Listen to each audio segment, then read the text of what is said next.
à l'Institut Jean-Paul II, qui est un institut que le pape a fondé sur la famille et l'amour humain, mais plus généralement sur l'homme. Jean-Paul II était très frappé par le déficit de compréhension que l'homme contemporain avait de lui-même. Vous voyez, il n'arrivait plus l'homme d'aujourd'hui n'arrive plus à se comprendre. Et du coup, il a voulu qu'il y ait à Rome un institut spécialement dédié à ces questions.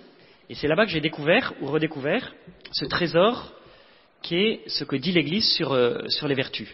C'est un sujet très classique dans l'histoire de l'Église, puisque une des très grandes références sur cette question, c'est saint Thomas d'Aquin.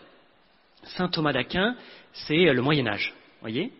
Et l'article qui parle des vertus dans le catéchisme de l'Église catholique est presque entièrement inspiré de saint Thomas d'Aquin. Donc ça veut dire que ça reste quand même une référence incontournable, presque 800 ou 900 ans après saint Thomas, voyez. Alors, le parcours qu'on va faire, en 3 étapes, là. Premièrement, qu'est-ce que la vertu? Pourquoi est-elle nécessaire? C'est plus général sur l'ensemble des vertus.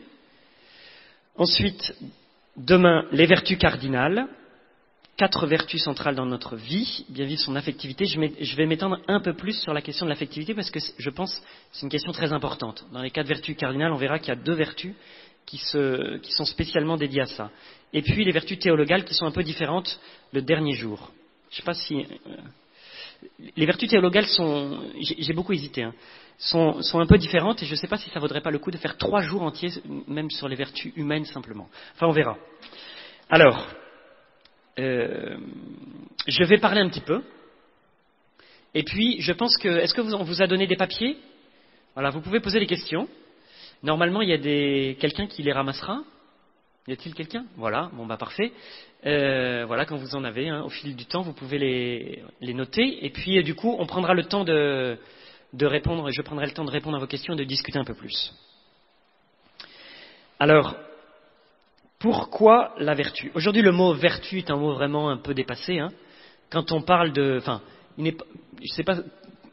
ne sais pas ce que ça évoque en vous, mais ça n'est pas un mot à connotation très positive. Enfin, être vertueux, vous voyez, ça fait un peu ringard. Alors qu'à partir du moment où on parle de développement humain, vous voyez, alors là, ce que je disais, il y a une littérature incroyable sur le sujet. En fait, c'est un peu la même question. Sauf que derrière les vertus, il y a une vision de l'homme que l'Église possède, qui est une vision très riche, et à mon avis, qui est la meilleure de toutes. Parce que l'Église, elle a cette compréhension de l'homme dans toute sa taille, avec le péché, et aussi jusqu'à la vie éternelle. Voyez. Alors, pourquoi la vertu? Notre vie sur la terre, vous savez, se terminera un jour. On n'est pas fait pour y rester toujours. Saint Augustin disait que notre passage sur la terre est comme un voyage. Hein, c'est un thème très connu. On dit que l'homme est un viator, c'est-à-dire un pèlerin. Et que du coup, on peut voir notre vie sur la terre comme un pèlerinage, qui se terminera un jour et qui a un but. Le but, c'est la vie éternelle. Augustin disait c'est un voyage, et il y a parfois des gens qui sont tellement, qui apprécient tellement le voyage, qu'ils s'arrêtent, voyez, alors que le terme du voyage, la vie éternelle, est incomparablement plus beau. Et donc il disait il ne faut pas s'arrêter en route, il faut continuer à marcher parce que le but qui nous attend est beaucoup plus beau que ce qu'on voit déjà en cours de route. Alors le but, c'est la vie éternelle. Le paradis, il y a d'autres manières de le dire, hein, la vision de Dieu, Dieu lui-même, la rencontre avec Dieu.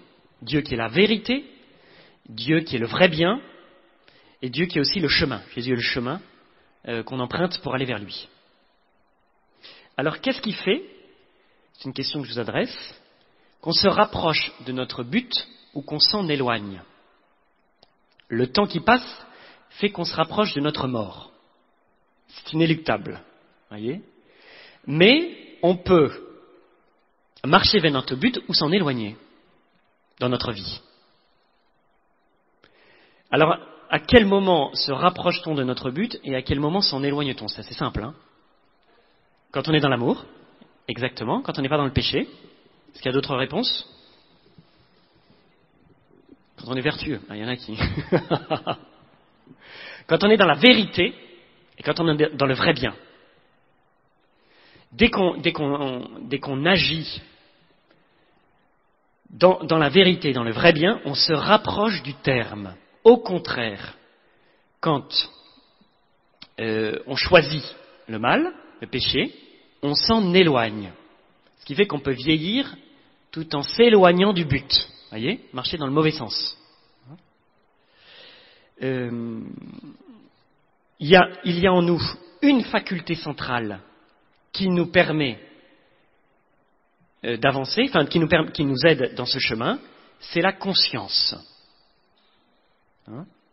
La conscience, c'est ce qui va me permettre de juger du bien et du mal, soit dans mes actes passés, ça c'est avant de me confesser, je relis ma vie et je regarde ce que j'ai fait, et avec ma conscience, j'arrive à juger, enfin je vois ce qui n'a pas été bien, et du coup je peux l'apporter au prêtre. Soit dans l'immédiat, soit dans le futur. Elle permet par exemple, si je me pose une question, est-ce que c'est bien de faire ça ? Eh bien, je peux avec ma conscience juger oui ou non. Toute la question, c'est de choisir des choses qui soient des vrais biens. Le diable, quand il nous propose un péché, c'est toujours un bien apparent, un certain bien. Parce que sinon, on ne tomberait pas dedans. Très clair, c'est très repoussant le mal.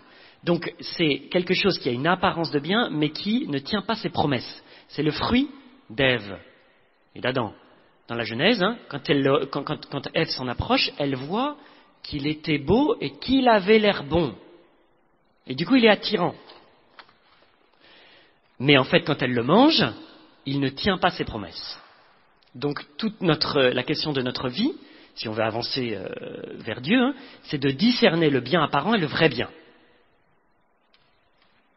Ça, c'est grâce à la conscience qui le fait donc dans le futur, dans le passé, dans le présent. Dans le présent, elle nous dit, la conscience est comme une voix intérieure qui nous parle et qui nous dit « fais le bien ». Évite le mal. Elle nous dit aussi aime. C'est une grande question qui est première avant les vertus, c'est la formation de notre conscience.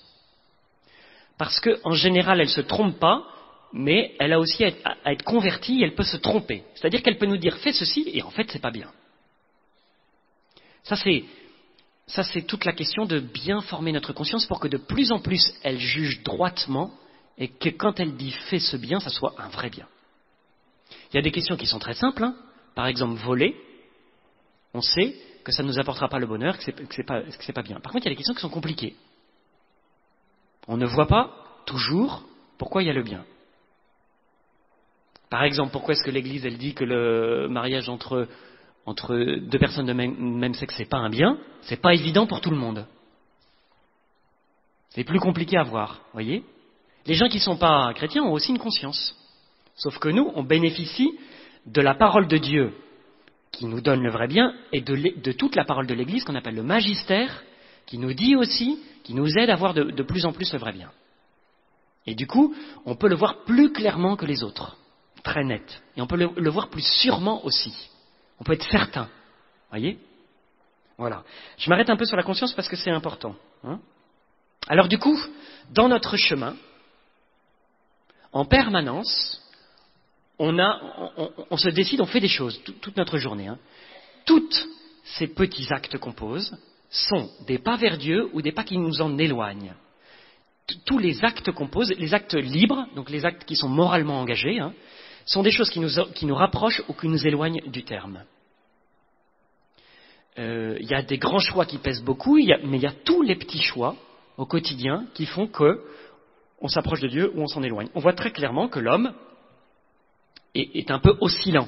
Un jour je dis oui, je décide de servir, et puis 10 minutes après, je fais une critique. Voyez ? Du coup, je m'approche de Dieu, je m'en éloigne.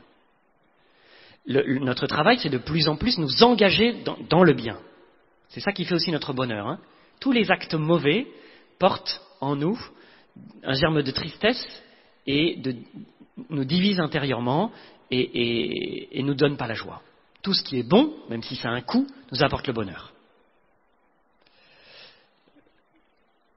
Ça, on le fait quotidiennement sans même s'en rendre compte. Nous tous, nous avons... voilà. Alors si je dis ça, on pourrait dire, est-ce que ça pourrait pas nous suffire, ça? À partir du moment où on écoute notre conscience, qu'on la forme bien, est-ce que ça ne nous suffit pas pour diriger notre vie? Est-ce que si, aujourd'hui, on se décide à bien écouter notre conscience, est-ce que ça va suffire pour qu'à partir de maintenant, on ne pêche plus? Et qu'à chaque fois qu'on ait un choix, on puisse dire oui et faire le bien? À votre avis? Oui, exactement. Bon. Non, sinon on ne parlerait pas des vertus. Alors qu'est-ce qui pèse dans notre vie et qui fait que ma conscience me dit fais ceci et je ne le fais pas, ou alors ne fais pas ceci et je le fais quand même? Oui, c'est la question de notre volonté. Exactement, des habitudes. En fait, il y a notre histoire qui pèse, et parfois lourdement. C'est-à-dire que je ne suis pas né d'hier, comme on dit. Et que du coup, ma vie passée, elle est déjà orientée. Et du coup, elle m'oriente assez fortement. Et vous avez tous remarqué que quand on a, comme on dit, une mauvaise habitude, eh ben, c'est pas si simple de la supprimer. Et on a beau entendre notre conscience qui nous dit non, ne fais pas, eh ben on continue quand même. Vous avez déjà remarqué ça, une expérience vraiment basique. Et bien alors c'est ça que les vertus vont prendre en compte, c'est notre histoire en fait, notre histoire en bien ou en mal. Alors comment ça se passe? En fait, tout ce que je fais, tous les actes que je pose, s'impriment dans ma vie, laissent une trace en moi. Je parle des actes moralement engagés. Quand je fais le bien, ça s'imprime en moi et ça m'oriente vers le bien. Quand je fais le mal, ça s'imprime en moi aussi et ça m'oriente vers le mal. C'est-à-dire que, à force de faire le bien dans un domaine ou de faire le mal dans un domaine, de répéter l'acte, il y a comme un pli qui se crée dans mon âme, dans mon corps aussi, enfin, c'est lié aussi à la corporéité, qui fait que, le coup suivant, je vais avoir tendance à refaire la même chose, c'est plus facile, vous voyez, un peu comme une habitude, voilà. Alors, le bien qui s'imprime en moi, on va lui donner un nom, c'est la vertu.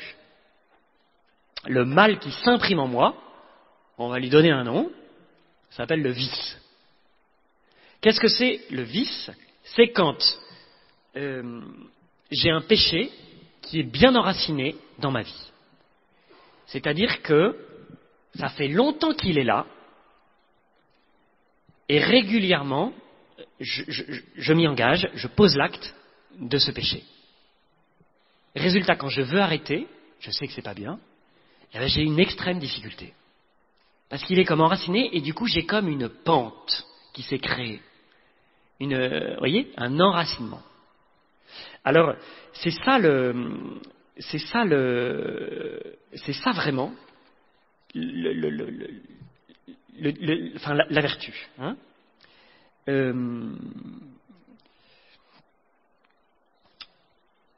Ça va être le fait qu'on va travailler à imprimer le bien dans notre vie pour que de plus en plus on soit orienté vers le bien et que du coup, naturellement et spontanément, on le fasse et on le fasse facilement. Je vous donne maintenant une définition de la vertu. C'est une disposition stable. Après, je vais expliquer tous les mots. Disposition stable, acquise par répétition. Disposition stable, acquise par répétition de petits actes. À poser des actes bons. Si on remplace par mauvais, ça devient le vice. À poser des actes bons, facilement, fermement et avec joie. Avec joie. Alors je répète tout, facilement, fermement et avec joie. Disposition stable, acquise par répétition, à poser des actes bons, facilement, fermement, avec joie. C'est un peu... je suis obligé de passer par là, puis ensuite on pourra déployer ça. C'est un peu scolaire, mais je suis obligé de passer par là. Alors, disposition. Disposition, ça veut dire quoi? Ça veut dire que c'est ça suppose premièrement qu'il y a quelque chose en nous à disposer, et deuxièmement que c'est une mise en ordre. La disposition n'est pas créatrice de mon être. Elle est accueillie et précédée par lui. Elle est un perfectionnement de ce que je possède déjà. Par exemple, je peux acquérir une bonne mémoire. C'est une disposition, mais parce que j'avais déjà une mémoire. Voyez ? Mais je la perfectionne. Alors, vous voyez, ça vient du fait qu'on est inachevé et qu'on a un travail à faire pour achever en nous notre humanité. Alors, disposition stable, ça veut dire que quand c'est acquis, c'est acquis. Il y a tout un travail pour l'acquérir, mais quand on l'a, ça ne s'en va plus.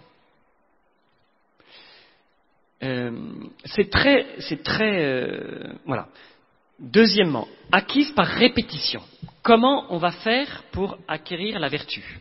Ça veut dire que quand on a acquis la vertu, on est tranquille, si vous voulez. Ça devient facile, ça nous donne la joie et on n'a plus beaucoup de travail. Ça, c'est vraiment typique des grands saints. Vous regardez les grands saints à la fin de leur vie, ils sont généreux, ils sont charitables, ils sont toujours dans la joie, ils pêchent plus, ils font plus de gros péchés, et ça ne pose pas, ce n'est pas difficile. On se dit, c'est incroyable. Comment ça se fait alors que moi c'est hyper dur, eux c'est facile. C'est parce qu'ils sont saints, on se dit. Non, c'est parce qu'ils ont travaillé, et ils récoltent le fruit de leur travail à la fin de leur vie. Du coup, nous, ça veut dire qu'on a un peu de travail devant nous. Vous voyez ? Voilà. Dans la phase d'apprentissage. Alors, disposition stable, acquise par répétition. Comment on va faire ? On va répéter des actes bons dans certains domaines pour acquérir la vertu qui corresponde. Par exemple, je prends conscience que je suis pingre, que je ne suis pas généreux. Et je me dis, le Seigneur nous a dit, donnez, vous recevrez, ou il y a plus de joie à donner qu'à recevoir, il faut que je donne, il faut que j'apprenne à donner. Et ce n'est pas du tout naturel pour moi. Alors qu'est-ce que je vais faire ? Je vais répéter des petits actes où je vais donner. Donc je vais donner, par exemple, au clochard à la sortie de mon église, et à ce moment-là, je vais me dire, ça sert à rien, de toute façon, vous voyez, je vais avoir plein d'objections. Ça va être difficile, parce que je n'ai pas l'habitude. Et je vais le faire. Alors, il faut commencer petit. Donc, je donne un peu, puis je répète. Il faut répéter souvent, quotidiennement si on peut. Qu'est-ce qui va se passer ? Ça va s'imprimer en moi. Ça va devenir, on dit, une habitude. En fait, ce n'est pas une habitude. Parce qu'une habitude, c'est un décroissement de notre liberté. Tandis que là, c'est un déploiement de notre liberté. C'est quelque chose dans lequel je m'engage, et ça va augmenter ma liberté. Donc, en fait, l'Église, elle appelle ça un habitus, un peu différent. J'en parlerai un petit peu après pour bien vous manifester la différence. Mais ça va devenir, du coup, de plus en plus facile.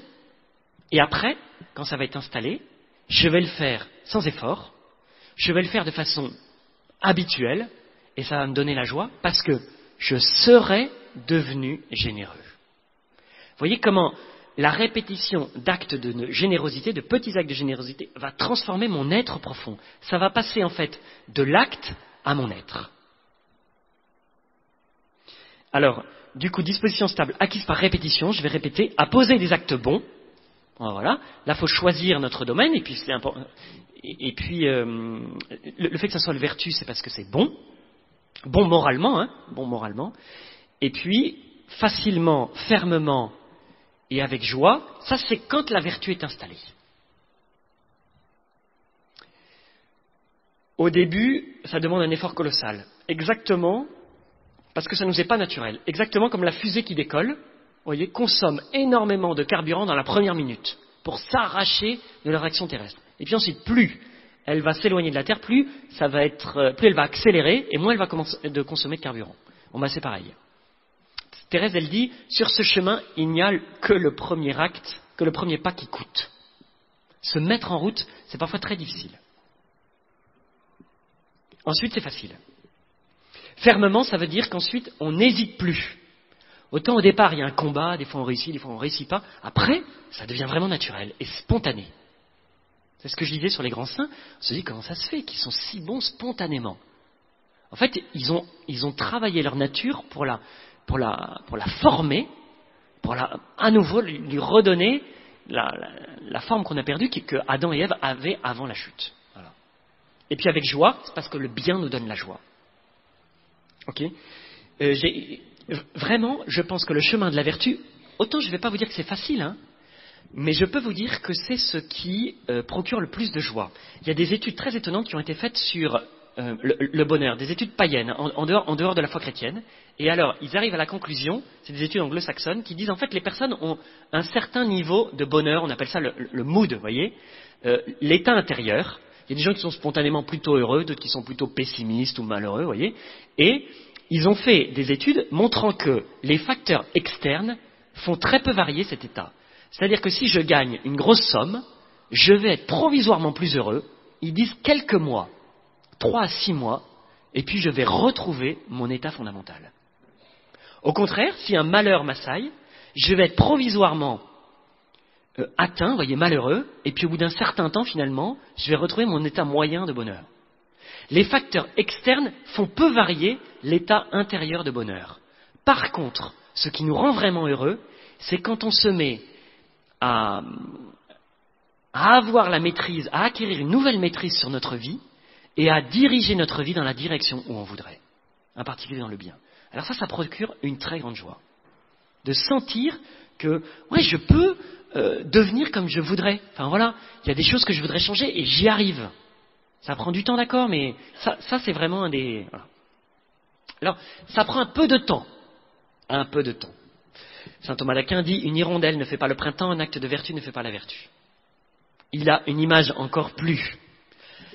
une image encore plus dure, je ne sais pas si... Je vous la dis quand même, mais je ne voudrais pas vous décourager. Après, je vais vous encourager. Il dit « La vertu s'acquiert comme la goutte d'eau qui tombe dans la pierre, toujours au même endroit, et qui finit par y laisser une trace. » Voyez ? Quand on entend ça, on se dit « Ouh là là, ouh là là ». En même temps, très vite, on peut prendre une autre image. C'est qu'il y a beaucoup d'habitudes dans notre vie qui ont creusé des sillons. Vous voyez, dans la montagne, quand la pluie tombe, ça creuse des ravines. Hein, et l'eau se met à passer par des chemins. Ces chemins ne sont pas toujours, dans notre vie, les meilleurs. En fait, ces chemins sont souvent, si on n'a pas travaillé notre humanité, sont souvent nos pentes qui nous mènent vers le bas. Vous voyez, ce qui se crée naturellement, c'est des pentes plutôt descendantes. C'est difficile, quand on a des pentes bien affirmées, très vite de tout changer. De faire couler entièrement l'eau d'un autre côté, c'est pas possible même. Mais très vite, on peut réorienter une petite quantité d'eau qui va commencer à creuser un nouveau chemin dans notre vie. Vous voyez ? Et donc, on peut déjà goûter assez rapidement un certain progrès, un certain changement, même si le reste de la ravine continue à exister. Mais c'est pas grave, on est en train de générer quelque chose de nouveau en nous. Ok ? C'est très analogue avec ce que fait un sportif dans l'entraînement. Vous voyez ? Le gars qui apprend à courir le 110 mètres haies va répéter des mouvements, les foulées, vous voyez, le franchissement des haies. C'est très laborieux au début. D'abord en bas, puis ensuite on monte les haies, tout ça. On répète jour après jour et tout. Et puis, ça acquiert petit à petit une fluidité et une rapidité qui fait que, quand le gars il devient pro, il court ça facilement, et puis c'est comme naturel, c'est en fait une seconde nature. La vertu, c'est vraiment une seconde nature. Alors ce qui était analogue, vous voyez, dans le domaine sportif, nous c'est dans le domaine du bien. Une autre image, très éclairante, c'est la personne qui voudrait jouer du piano. On est tous libres de jouer du piano. Mais moi qui n'ai jamais fait de piano, ce que je peux faire, c'est taper dessus comme ça, et ça fait un bruit sauvage, quoi. Ça donne rien. Pour la vertu dans le domaine du piano, c'est tout un travail de gamme qui est pénible, qui est répétitif, qui fait que petit à petit s'imprime en moi une nouvelle disposition qui fait que quand j'ai acquis la disposition, très vite je peux jouer une grande œuvre ou même improviser et créer quelque chose d'extraordinairement beau. La vertu, elle est créatrice, elle est innovatrice dans le bien. Elle nous permet de faire quelque chose de beau et de façon toujours nouvelle. Elle n'est pas répétitive. Au contraire de l'habitude, qui est un peu répétitive. Voilà. Est-ce que ça va ? Vous dormez peut-être tous ? Pas tous, J'espère que non. Alors, la vertu, je vous donne encore quelques caractéristiques de la vertu. La vertu, ça n'est pas un sentiment. Hein, le sentiment, c'est de l'ordre de nos affects, de nos émotions.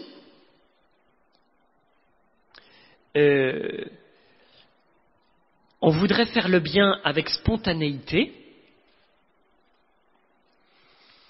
Au départ, il faut reconnaître qu'on n'y arrive pas, qu'il faut un travail, et que quand on a fait ce travail, on peut faire le bien avec spontanéité. Donc vous voyez, la vertu n'est pas un conditionnement de notre liberté, c'est un travail pour réacquérir notre liberté, qui fait que le pianiste, comme je disais, il peut improviser et créer des choses merveilleuses parce qu'il a travaillé. La vertu, c'est la même chose. Quand on est devenu vertueux dans un domaine ou dans l'ensemble des domaines, du coup, le bien se déploie autour de nous de façon spontanée. Mais au départ, la spontanéité qu'on a, elle est sauvage et elle n'est pas tout à fait ordonnée au bien. Donc il y a un travail. Ce n'est pas une technique non plus. Vous voyez, beaucoup de choses dans le développement humain sont de l'ordre des techniques. Nous, ce que l'Église, elle propose, c'est carrément plus fort, c'est la transformation de notre être. Vous voyez, c'est plus profond. Quand on donne quelqu'un en modèle, un saint, un bienheureux ou un saint, pourquoi est-ce qu'on le béatifie ou pourquoi est-ce qu'on le canonise?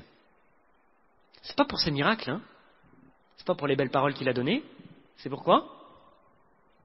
L'héroïcité de ses vertus. Qu'est-ce que ça veut dire? Ça veut dire qu'on reconnaît en lui que la grâce a travaillé d'une façon emblématique et que lui-même a travaillé de telle manière qu'il a transformé son humanité et qu'à la fin de sa vie, c'est un modèle pour nous. Souvent, dans la vie d'un saint, il y a une vertu centrale, une ou deux, voyez, qui dit un peu quelle a été la direction de sa vie. Il y a aussi toutes les autres vertus autour, parce qu'en fait, les vertus sont connectées. Et qu'on ne peut pas être très vertueux dans un domaine et pas du tout vertueux dans un autre domaine. En fait, les vertus grandissent ensemble. Alors, les vertus et conscience. Au départ, j'ai commencé en parlant de la conscience, et ensuite j'ai parlé des vertus. Alors, comment ça s'articule? Alors, ça ne remplace pas.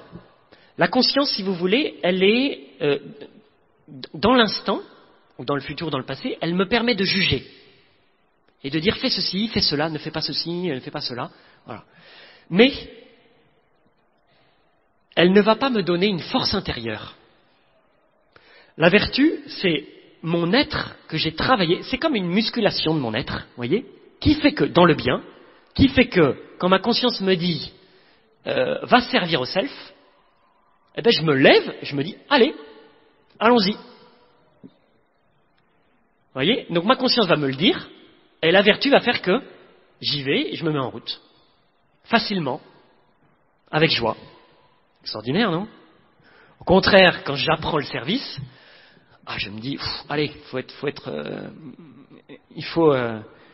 c'est bon d'apprendre le service. Allez, je me bouge, et du coup, ça demande un effort. Voilà. Alors, je reviens sur cette notion d'effort. En fait, plus on est jeune, plus on est plastique. Il n'y a qu'à regarder les bébés, ils sont tout souples et tout. Plus on vieillit, plus petit à petit, les plis se font en nous, et on se rigidifie doucement. Hein? C'est une règle, il y en a qui restent souples même en étant âgés, mais d'une manière générale, on se rigidifie. Du coup, plus on commence jeune ce travail, plus c'est facile. Donc si vous écoutez ce topo en étant jeune, tant mieux pour vous. Si vous écoutez en étant plus âgé, ça va demander plus de travail. J'ai entendu une fois un enseignement d'un père de l'église, je crois que c'était Dorothée de Gaza, je n'ai jamais retrouvé, qui racontait une espèce de parabole, qui racontait que donc c'est une image. Il voit le matin un homme venir, prendre un petit caillou, le ramasser et partir. Et puis il voit le midi, le même homme repasser, prendre un gros caillou avec du mal et arriver à l'emporter. Et voilà. Et puis il voit dans l'après-midi la personne venir avec un autre, essayer de prendre un caillou encore plus gros et très péniblement arriver à essayer de le prendre et à le transporter. Et alors il interprétait en disant, en fait, c'est l'image de lui disait de nos passions, donc de nos sentiments, de notre affectivité, et de la manière dont on peut enfin voilà, dans la manière dont on peut nous rendre vertueux. Si tu commences, disait Dorothée de Gaza, si tu commences le matin de ta vie, avec peu d'efforts, tu vas tout de suite réussir. Ça, c'est la grâce des mouvements de jeunesse, style scoutisme et tout ça, d'une bonne éducation pour ceux qui ont des enfants, ou par exemple quand on apprend aux petits le sens du service, c'est pas du tout naturel. Hein. Mais si on apprend ça à 7 ans, à 8 ans, à 9 ans, à 12 ans, et ben à 18 ans, c'est ancré en nous. Voilà. Et puis, on peut aussi le faire, on peut commencer à 20 ans, on peut commencer à 30 ans. Mais dans ces cas-là, c'est plus difficile. Ça demande un travail. Et puis si on commence encore plus tard, on n'y arrive même plus tout seul. On a besoin de quelqu'un d'autre qui nous aide, comme un accompagnateur, vous voyez, pour nous encourager, pour nous donner des conseils, tellement ça devient difficile. Bon. Alors, la question, c'est pas de se dire, moi, c'est trop tard. Non, la question, c'est qu'aujourd'hui, on peut s'y mettre. Voilà. On peut s'y mettre et on peut travailler à ça. Je pensais aussi à autre chose en vous disant ça, mais ça m'a échappé. Non, je sais plus. Donc, je me suis un peu éloigné de ta question, mais c'était pour dire que c'est sur deux plans différents. Hein. D'un côté, avec la conscience, je vais voir, je vais entendre le bien à faire, le mal à éviter. Avec la vertu, je vais pouvoir répondre. Comment ? Alors, non, ce qui peut se passer, c'est que notre conscience peut être aiguisée ou pas. À force, je fais une petite parenthèse sur la conscience, à force, par exemple, quand ma conscience me dit « ne fais pas cela », et que je franchis la ligne, je le fais quand même, je pêche. Ça, c'est la limite du péché. Qu'est-ce qui se passe ? Si je franchis régulièrement la ligne, ma conscience va premièrement parler moins fort. Par exemple, ma conscience me dit « ne mens pas ». Ne mens pas. Et puis, je me laisse aller. Et puis ça revient, je me laisse aller. Et puis je me laisse aller. Qu'est-ce qui se passe ? Ma conscience me dit toujours « ne mens pas », mais je l'entends plus trop. Deuxièmement, il surgit en moi de la justification. Non, mais c'est pas si grave, de toute façon, c'est des petits mensonges. Vous voyez, des justifications. C'est-à-dire que je suis en train de dire, en fait, ce que je fais, qui est mauvais, c'est pas si grave. L'étape d'après, ça va être, ce qui est mauvais, c'est c'est bien, tout le monde le fait. Vous voyez ? Et après, ma conscience, elle va se troubler et elle ne va plus arriver à voir le vrai bien. Et elle va me dire, non mais en fait, on a le droit de faire ça. En fait, c'est bien de faire ça. Oui, c'est parce que tout le monde le fait, du coup moi aussi, voilà. Voilà ce qui se passe pour la conscience. Hein. C'est que, à force de la contredire, elle se trouble et elle ne m'éclaire plus. Elle qui est une lumière, elle devient opaque. Il y a deux images pour la conscience, c'est comme une voix qui parle, ou c'est comme une lumière qui m'éclaire. Et la lumière s'éteint et la voix se tait. Voilà. Ça, c'est l'habitude du péché. Est-ce qu'on peut peut-être faire une pause ou prendre les questions ? Non, parce que j'ai pas mal parlé. J'ai une dernière chose à dire. Ce qui plie vraiment notre âme, c'est la répétition d'actes intérieurs par rapport aux actes extérieurs. Les actes extérieurs, c'est plus de l'ordre de l'habitude. On a beaucoup d'habitudes. Marcher vite, marcher doucement, l'habitude de... on a plein d'habitudes. Elles sont très utiles pour beaucoup de choses. Sans elles, on ne pourrait pas vivre. Mais dans la vertu, il y a un engagement de ma liberté pour un bien que j'ai choisi. Et du coup, c'est pas du tout pareil. Je vous prends un exemple. Prenons l'exemple de quelqu'un qui serait dans un... Si vous avez des questions, je ne sais pas quel est ton prénom, Diane, et voilà, et parmi vous, vous pouvez lui donner vos questions. Merci. Donc je prends l'exemple de quelqu'un qui serait dans un internat où on se lève tôt. 2 personnes. Dans un internat, on se lève tôt, 6 heures. Tous les matins, il y en a un qui se dit 6 heures, c'est vraiment trop tôt, j'en peux plus. On n'a pas le choix, il faut se lever. Du coup, il se lève. Et tous les matins, il râle. Et tous les matins, il se lève. Qu'est-ce qui se passe ? Il acquiert l'habitude de se lever tôt. À côté de lui, il y en a un autre qui dit 6 heures. Et puis il se dit, de toute façon, j'ai pas le choix. Et puis deuxièmement, le monde appartient à ceux qui se lèvent tôt. C'est bon de savoir se lever tôt. Allez, courage, debout. Et tous les matins, il se dit ça. Vous voyez ce qu'il fait? Il choisit intérieurement un bien, qui est le bien de se lever tôt. Et il se dit, allez, je fais l'effort de le faire. Donc cette deuxième personne, qu'est-ce qui va se passer? Elle va faire naître en elle, elle va développer la vertu de se lever tôt. 1 an plus tard, à la fin de l'année, qu'est-ce qui se passe? C'est les vacances. Les deux rentrent chez eux. Premier jour, pas de réveil, tous les deux se lèvent à 9 heures. Parce que, voilà, une grasse mat.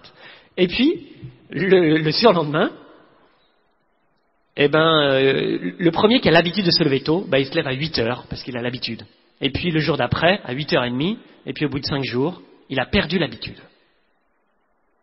Celui qui a la vertu de se lever tôt, le surlendemain, il se lève à 7 heures, et puis il se dit, allez, le monde appartient à ceux qui se lèvent tôt, et il se lève tôt. Et puis ensuite, il maintient son habitude parce qu'il juge que c'est bon, et du coup, il continue. Vous voyez la différence? C'est que dans la vertu, il y a un engagement pour le bien, et que du coup, il a acquis une nouvelle capacité qui est de savoir se lever tôt, et du coup, il le fait facilement, il le fait avec joie, et puis il le fait sans hésitation. Voilà. Mais du coup, vous voyez la différence? Acte intérieur, acte extérieur. Extérieur, je subis, c'est quelque chose que je fais. Intérieurement, je le choisis. Voilà.